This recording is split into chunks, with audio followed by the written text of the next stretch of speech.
नमस्कार, मैं हूं दिबांजलि मोइत्रा। इजरायल में सबसे लंबे वक्त तक प्रधानमंत्री पद पर रहने वाले बेंजामिन नेतन्याहू सुर्खियों में हैं। बेंजामिन देश के ऐसे पहले पीएम होंगे जो भ्रष्टाचार के आरोप में जिला अदालत द्वारा शुरू किए जा रहे ट्रायल में पेश होंगे। इजरायल के संसदीय इतिहास में ये पहला मौका होगा जब देश के प्रधानमंत्री पद पर रहते हुए भ्रष्टाचार के आरोप में अदालत में पेश होंगे। इजरायली मीडिया की माने तो रविवार को अपने सुरक्षा गार्डों से घिरे बेंजामिन यरूशलेम की अदालती प्रक्रिया के लिए तैयार है। जानकारों का कहना है कि अदालती प्रक्रिया उनके राजनीतिक करियर को नुकसान पहुंचा सकता है। इजरायल में एक ऐसे नेता का भविष्य दांव पर लगा है जिसने कभी बैलेट बॉक्स में मात नहीं खाई है। नेतन्याहू पर धोखाधड़ी, विश्वास भंग करने के साथ ही साथ कई और मामलों में रिश्वत लेने का आरोप है। उन पर अमीर मित्रों से शैंपेन और सिगार के डिब्बों जैसे महंगे उपहार स्वीकार करने का आरोप है।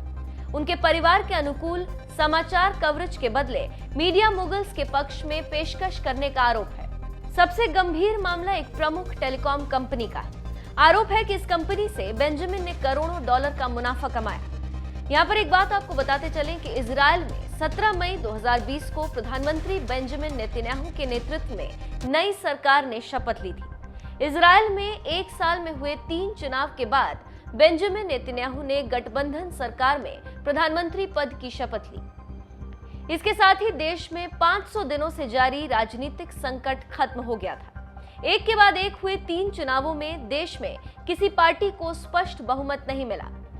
बेंजामिन नेतन्याहू ने जुलाई 2019 में डेविड बेन गुरियन को पीछे छोड़ते हुए इजरायल के सबसे ज्यादा समय तक प्रधानमंत्री रहने की उपलब्धि हासिल की थी। बेंजामिन नेतन्याहू 1996 में पहली बार इजरायल के प्रधानमंत्री बने थे। साल 2005 में नेतन्याहू लिकुड पार्टी के अध्यक्ष बने और फिर साल 2009 में दोबारा प्रधानमंत्री बने। बेंजामिन नेतन्याहू पर इस समय इजरायल में रिश्वत, भ्रष्टाचार, धोखाधड़ी और विश्वास तोड़ने के आरोप में मुकदमा चल रहा है। अब देखना होगा कि आगे कोर्ट क्या फैसला सुनाता है और इससे बेंजामिन नेतन्याहू के करियर पर क्या दाग लगता है।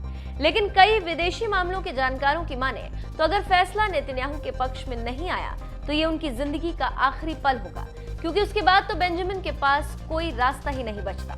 लेकिन ये सब अटकलें, सही और सटीक फैसला कल ही पता लगेगा जब कोर्ट कुछ कहे।